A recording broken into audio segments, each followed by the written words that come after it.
Hello everyone, welcome back. बच्चों, इससे पहले हमने 3 चैप्टर्स कंप्लीट कर लिए हैं, है ना।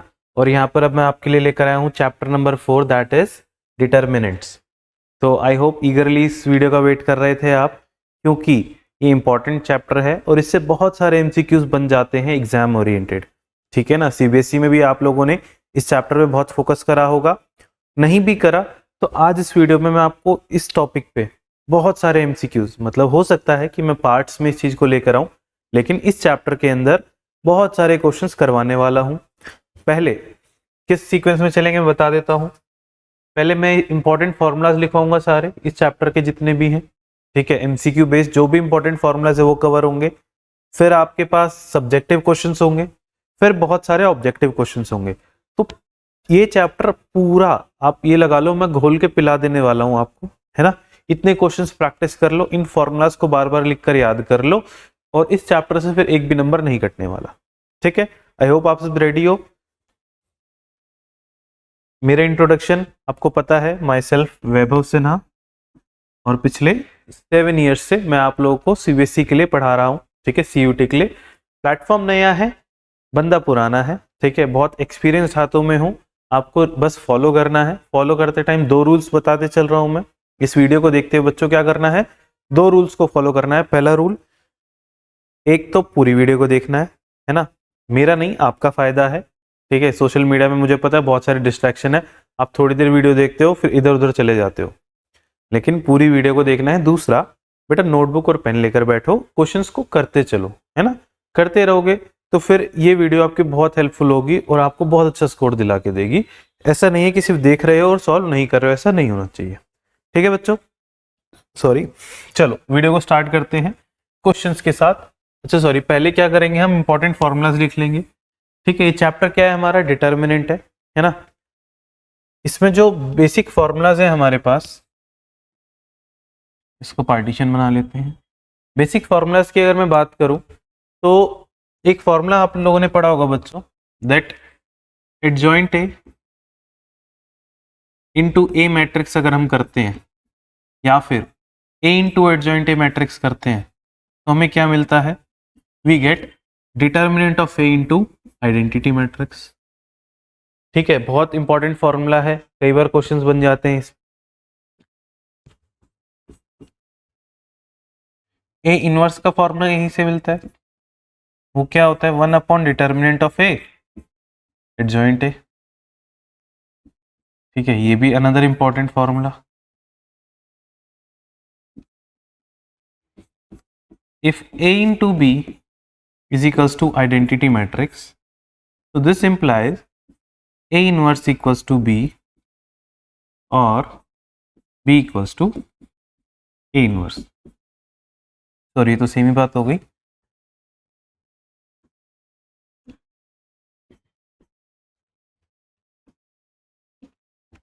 और B inverse equals to A। ठीक है, ये 3 फॉर्मूले हैं, ये क्वेश्चंस में यूज होने वाले फॉर्मूले हैं। अब प्रॉपर्टी पे आते हैं कि क्वेश्चंस बनेंगे कहां से। तो प्रॉपर्टी बेस्ड समझाता हूं बच्चों। पहला, ए मैट्रिक्स का डिटर्मिनेंट उसके ट्रांसपोज के डिटर्मिनेंट के बराबर होता है। तो अगर कभी ए ट्रांसपोज का भी डिटर्मिनेंट आ जाए, it is similar to A determinant. Next property, identity matrix का डिटर्मिनेंट ना बच्चों हमेशा 1 होता है। Identity matrix of any order, उसका डिटर्मिनेंट क्या आता है हमारे पास, 1 आता है। तीसरी property,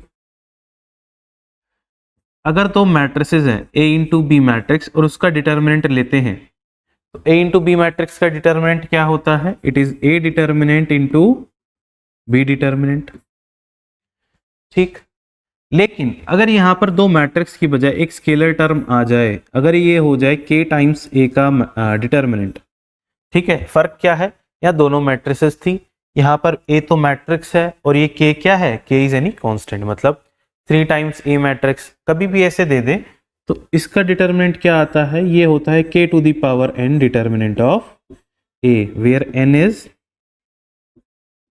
n is order of matrix. Done, ये बात समझ में आ गई आप लोगों को। नेक्स्ट हमें क्या करना है, अगला फॉर्मूला क्या है, अब यहाँ पर देखो हमने एडजॉइंट ए और ए इनवर्स के बारे में जिक्र करा है ना, ये एडजॉइंट ए है, ये ए इनवर्स है, इनके भी डिटर्मिनेंट पूछ लिए जाते हैं।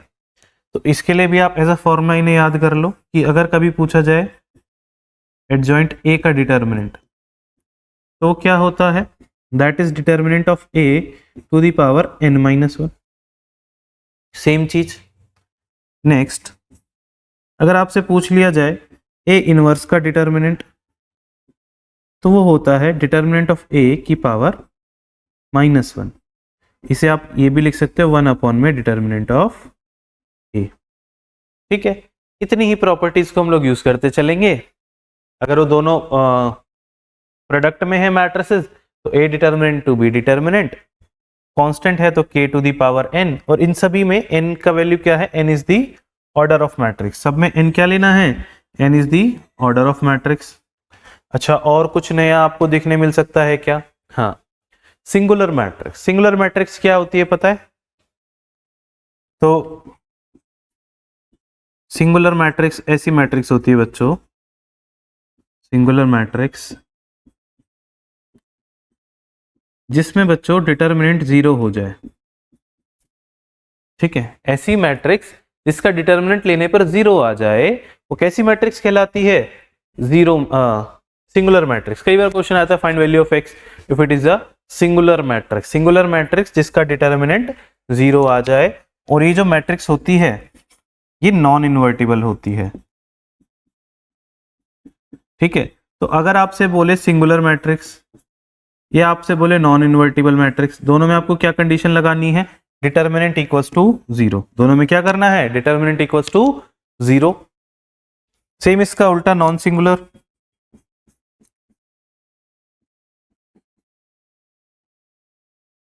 ठीक है, तो इसी का वाइस वर्सा कि उसमें determinant is not equals to 0। ठीक है ना, उसमें क्या होता है, determinant is not equals to 0। तो ये हमारी क्या कंप्लीट हो गई, ये सारी प्रॉपर्टीज एंड फॉर्मूलाज मैंने आपको सिखाए जो एमसीक्यू बेस्ड यूज हो सकते हैं, है ना।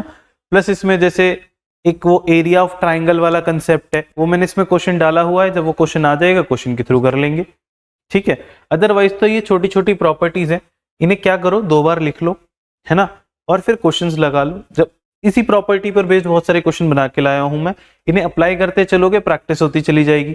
ठीक है, चलो क्वेश्चंस पे टूट पड़ते हैं, है ना, देखते हैं आप लोग कितने तैयार हो। प्लस पीछे जो पीछे जो मैट्रिक्स करके आए हैं ना, उसकी भी नॉलेज यूज होगी। सिमेट्रिक मैट्रिक्स क्या होती है, स्क्यू सिमेट्रिक क्या होती है, ट्रांसपोज क्या होता है। अच्छा, एक प्रॉपर्टी और याद आई मुझे अभी, यही लिख देते हैं, a इंटू बी का होल इनवर्स जो होता है ना, that is b inverse into a inverse, और लास्ट a इनवर्स का अगर हम फिर से इनवर्स लेते हैं तो वो a बन जाता है। ये सेम प्रॉपर्टी ट्रांसपोज में भी थी बच्चों, कि a इंटू बी का अगर हम ट्रांसपोज लेते हैं तो क्या आता है, b ट्रांसपोज a ट्रांसपोज, और a ट्रांसपोज का अगर हम ट्रांसपोज लेते हैं तो a आ जाता है। इतनी चीजें क्लियर है बच्चों, ये प्रॉपर्टीज हमारे बहुत काम आने वाली है। चलो इन पे काम करा जाए। If A is a skew symmetric matrix of order 3, then value of determinant of A। एक तो जब भी जनरलाइज्ड रिजल्ट पूछेगा यार, देखो ऐसा तो नहीं है ना कि हर स्क्यू सिमेट्रिक आंसर 5 आता हो। अगर ऐसे होगा तो पॉसिबिलिटी बहुत ज्यादा होती है कि 0 आंसर होगा, या हद से हद 1। ठीक है ना, ऑप्शंस हमारी हेल्प करेंगे। नहीं तो बच्चों एग्जाम्पल ले लो, आप कोई भी एक स्क्यू सिमेट्रिक मैट्रिक्स बना के देख लो, फटाफट से बना लेते हैं। स्क्यू सिमेट्रिक है तो डायगोनल में 0 डालना है, और यहाँ पर 1 तो यहाँ पर -1, यहाँ पर 2 तो यहाँ पर -2, यहाँ 3 तो यहाँ -3। ये ए मैट्रिक्स हो गई, और इसका हमने क्या ले लेना है, डिटर्मिनेंट। इसका डिटर्मिनेंट कैसे लेते हैं, पहले फर्स्ट एलिमेंट लेते हैं 0, है ना, फिर this minus this, but 0 into something करेंगे तो क्या आएगा, 0 ही आ जाएगा, इसे करने की जरूरत नहीं है। माइनस, अब क्या करना है, अब ये एलिमेंट लेना है 1, और 1 की रो और कॉलम को हाइड कर लेना है। क्या बचा, इसको जब आप सॉल्व करोगे -1 इंटू 0 क्या आएगा, 0, और इसको जब आप करोगे ये -6 है, एंड लास्ट ये हो जाएगा प्लस का 2, और जब 2 वाली रो और कॉलम को हम लोग हाइड करेंगे तो ये बचेगा 3 माइनस 0, 3 माइनस 0, ये टर्म तो 0 हो गई, ये प्लस 6 हो गया और बाहर आके माइनस 6 हो गया और ये प्लस 6 हो गया। आंसर क्या है? 0। तो अगर 0 आ रहा है तो बहुत ऑब्वियस है कि सारी स्क्यू सिमेट्रिक के लिए जो डिटर्मिनेंट आएगा वो क्या आएगा? 0। इसे एज ए रिजल्ट याद कर लेना, for all skew symmetric matrix of order 3 determinant is always 0। ठीक है, नेक्स्ट क्वेश्चन क्या चलते हैं बच्चों। If A is a 3x3 matrix such that determinant of A, आ गए ना मजेदार क्वेश्चन, इनको प्रॉपर्टीज यूज करेंगे हम लोग। ठीक है, थोड़ा सा चलो चेंज करते हैं कलर को।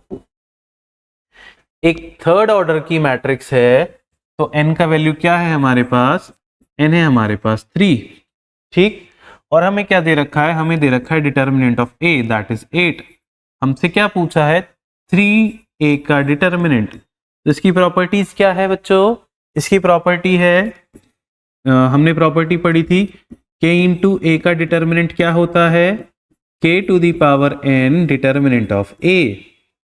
ठीक है, k to the power of n determinant of A। तो इसमें भी क्या होगा? 3 की power n determinant of A।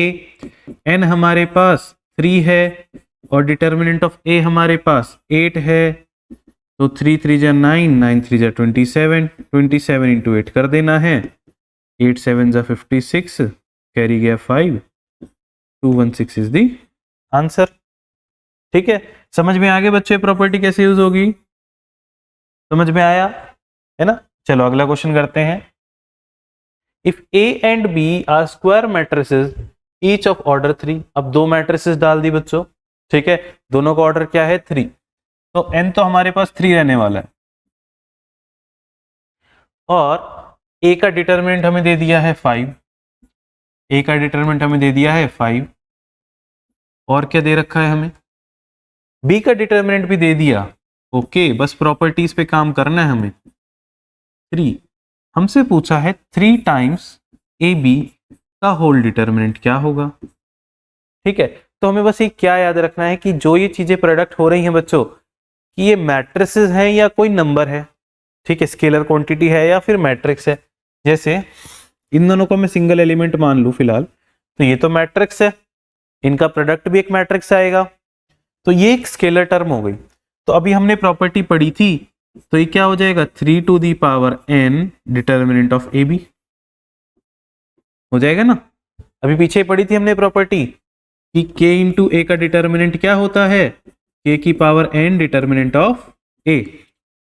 ठीक है, तो इसमें अगर मैं करता हूं तो n तो 3 है हमारे पास, और इधर क्या प्रॉपर्टी लग जाएगी? A का डिटर्मिनेंट B का डिटर्मिनेंट, दोनों अगर मैट्रिसेस हो तो सिंपली ये प्रोडक्ट हो जाता है A का डिटर्मिनेंट इंटू B का डिटर्मिनेंट। 3 3 जा 9, 9 3 जा 27। E का डिटर्मिनेंट क्या है?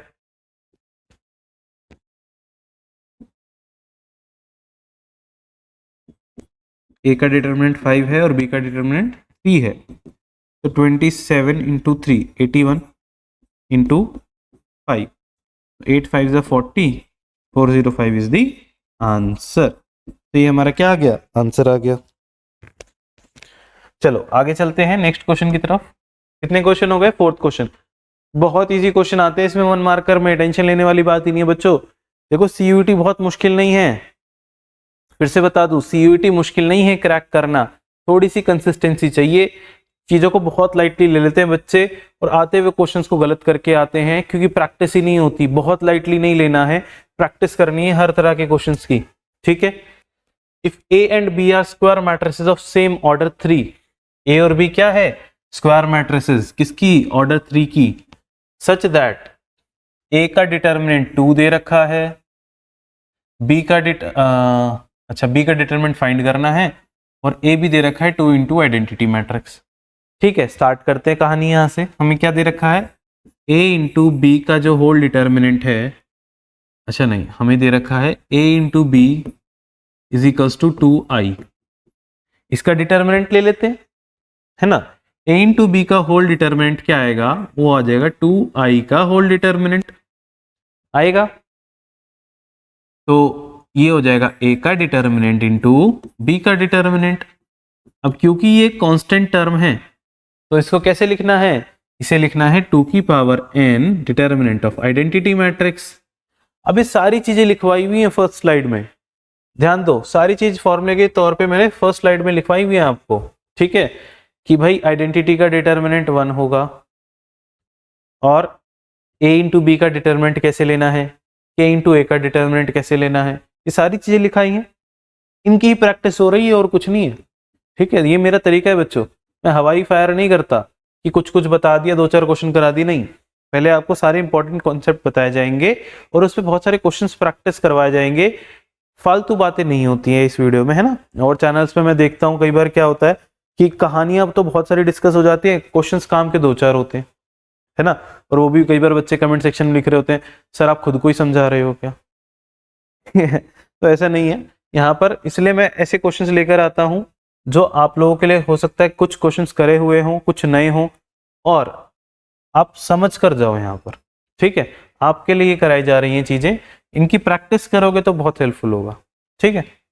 2 की power n into determinant of identity matrix, ये हमें दे रखा है, कितना दे रखा है, 2 दे रखा है, ये हमें निकालना है, थर्ड ऑर्डर है तो 2 की पावर 3 और ये होता है 1, तो डिटर्मिनेंट ऑफ b क्या आ गया, ये हो गया 8/2 दैट इज 4, तो डिटर्मिनेंट ऑफ b आ गया हमारा 4।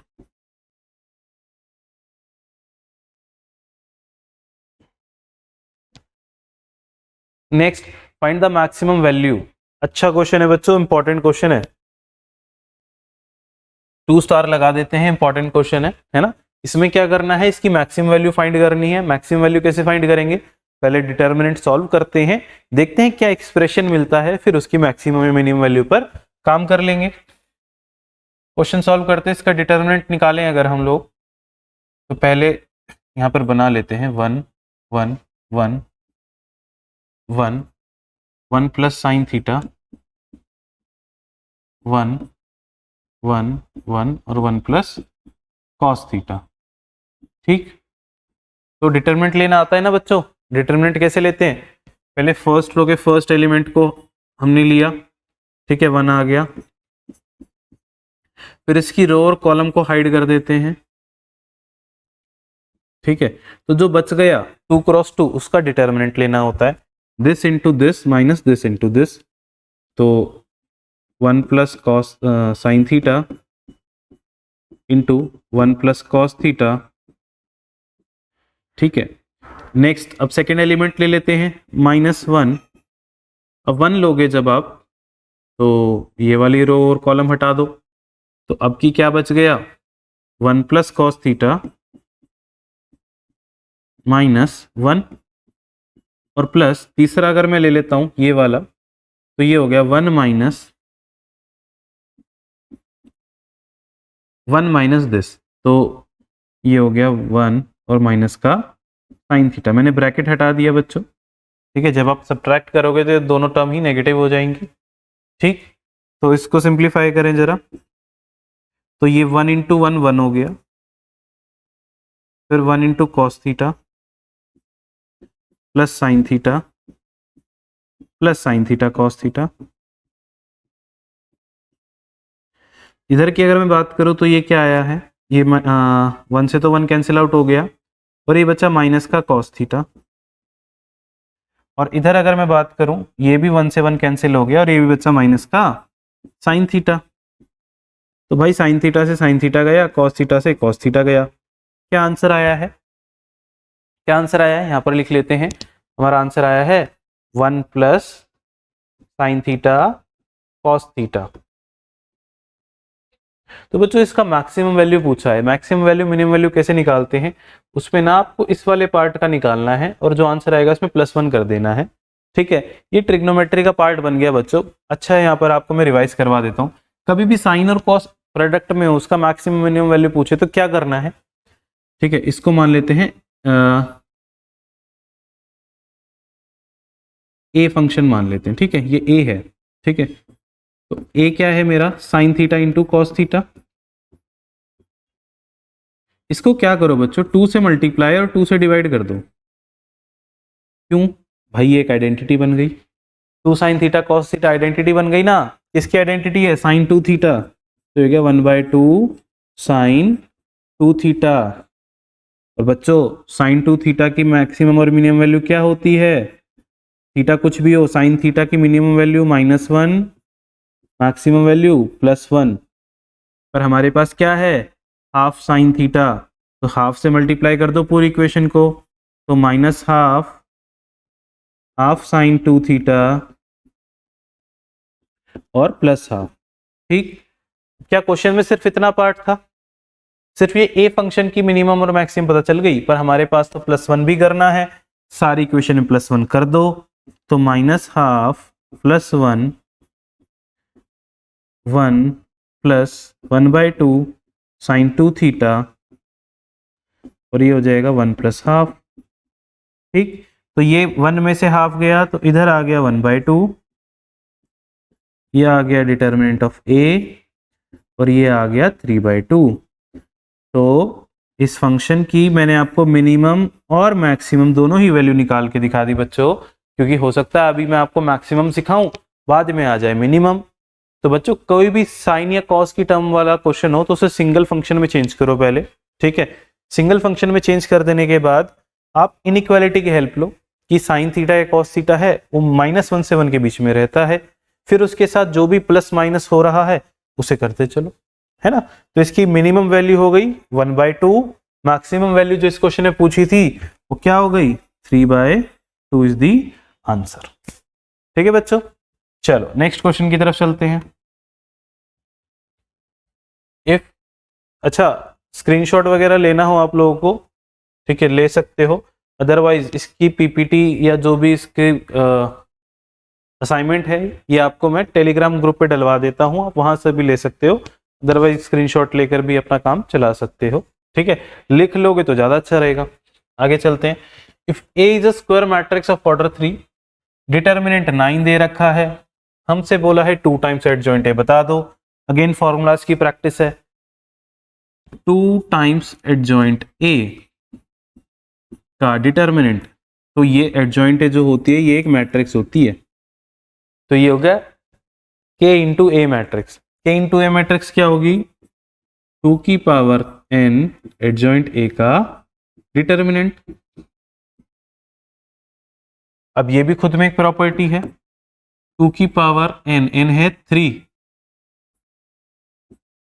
एडजॉइंट ए का फॉर्मूला क्या था, डिटर्मिनेंट ऑफ ए की पावर n-1, तो क्या 2 की power 3 into determinant of A. Determinant of A क्या होता है, determinant of A sorry question में गिवन है हमारे पास 9 की पावर 3-1, तो ये हो गया 8 इंटू 9 की पावर 2, 8 इंटू 81, 8 1 जा 8, 8 8 जा 64, दिस इज द आंसर। समझ आ रहा है बच्चों, समझ आ रहा है, ठीक है। वो आपने एक बार फॉर्मूलाज लिख लेने हैं और उनकी प्रैक्टिस है, ये प्रैक्टिस करते चलना है। If A is a 3x3 invertible matrix, तो अगर ए इनवर्स का डिटरमिनेंट दे रखा है, ये भी डायरेक्ट प्रॉपर्टी है बच्चों, मैंने आपको प्रॉपर्टी लिखवा दी। ए इनवर्स का डिटरमिनेंट क्या होता है, डिटरमिनेंट ऑफ ए की पावर -1, तो यहाँ पर बोला है कि ये k का वैल्यू क्या होगा, तो k का वैल्यू विल बी -1। बहुत इजी क्वेश्चन, बहुत इजी क्वेश्चन, ठीक है। आगे चलते हैं नेक्स्ट क्वेश्चन की तरफ। If for any 2x2 matrix A into adjoint A दे रखा है, ठीक है, पिछले वाले का स्क्रीनशॉट लेना है तो ले सकते हो, ठीक है। हाँ अगेन प्रॉपर्टी वाला क्वेश्चन है बच्चों। फर्स्ट प्रॉपर्टी जो मैंने आपको लिखवाई थी, क्या लिखवाई थी कि ए इंटू एडजॉइंट ए करने पर क्या मिलता है हमें, ए इंटू एडजॉइंट ए करने पर मिलता है determinant of A into identity matrix. तो इसमें से मैं क्या कॉमन ले सकता हूं, 8 कॉमन ले लूं तो क्या मिलेगा 1 0 0 1, तो क्या मैं कह सकता हूं मुझे मिला 8 टाइम्स आइडेंटिटी। पूछा क्या है, डिटर्मिनेंट ऑफ ए, सॉरी क्या मिला हमें, डिटर्मिनेंट ऑफ ए। तो यार बड़ा ऑब्वियस सी बात है कि डिटरमिनेंट ऑफ ए क्या मिल गया हमें 8, है ना आसान क्वेश्चन। बच्चों से ये भी गलत होते हैं, ट्रस्ट मी, बच्चे ये क्वेश्चंस भी गलत करके आते हैं just because of lack of practice. तो प्रैक्टिस कर लेनी है इनकी भी, बहुत ज्यादा लाइटली नहीं लेना है। In the interval find the value of x for which the matrix is singular. Singular लिखवाया था ना मैंने आपको, क्या होता है, क्या होता है सिंगुलर मैट्रिक्स, जिसका डिटरमिनेंट 0 हो जाए, तो इसका डिटरमिनेंट 0 है, ठीक है। तो इसको सॉल्व कर देते हैं, इसके डिटरमिनेंट को 0। इसका डिटरमिनेंट जब आप निकालोगे, ए मैट्रिक्स हो गई हमारी, तो सीधे करते हैं दिस इनटू दिस, तो ये हो गया 2 to the 4 sine square x और -3। अब सिंगुलर है तो इसको किसके बराबर रख देंगे, 0 के बराबर रख देंगे, तो इक्वल्स टू 0। तो 4 sine square X is equals to 3 आ गया। साइन स्क्वायर एक्स क्या आ गया, इट इज 3/4 और साइन एक्स इज +-√3/2। स्क्वायर है तो इधर आके स्क्वायर रूट हो जाएगा, है ना, तो हो जाएगा √3 और ये हो जाएगा 2, है ना। तो बच्चों ये तो हमारा आंसर हो गया, हमें x की वैल्यू बतानी है, ठीक है। और जो x लेना है ना, वो इस इंटरवल में लेना है 90 से लेकर 180 के बीच में, ध्यान दो। अदरवाइज आप क्या गलती करोगे कि आप देखोगे कि यार √3/2 पॉजिटिव, फर्स्ट क्वाड्रेंट में सोचोगे 60 डिग्री पे आता है, π/3 आंसर लिख दोगे और ये गलत हो जाएगा। क्यों, क्योंकि x किसके अंदर है, सेकंड क्वाड्रेंट में। सेकंड क्वाड्रेंट में कैसे करेंगे इसको, मैं सिखा देता हूं। साइन पॉजिटिव होता है सेकंड क्वाड्रेंट में, है ना, तो इसको आप लिख सकते हो पॉजिटिव। √3/2 को क्या लिख सकते हो, साइन 60 डिग्री लिख सकते हो ना। अब इसे कौन से क्वाड्रेंट में पहुंचा देना है, सेकंड क्वाड्रेंट में, सेकंड क्वाड्रेंट में पहुंचाना है। तो ये 0 होता है, ये π/2 होता है, ये पाई होता है, ये 3π/2 और ये 2π। हमें कौन से क्वाड्रेंट में ले जानी है अपनी कहानी, सेकंड क्वाड्रेंट में। तो यहाँ पर हम इसे क्या लिखेंगे, π-θ, जो भी एंगल है उसे लिख दो π-θ, क्योंकि वो किस क्वाड्रेंट में पहुंच जाता है, सेकंड क्वाड्रेंट में। तो मैं इसे लिखूंगा साइन π-π/3, है ना। और पाई में से π/3 माइनस कर दो, एलसीएम लो, ये हो गया 3π में से पाई गया, तो ये बच गया साइन 2π/3।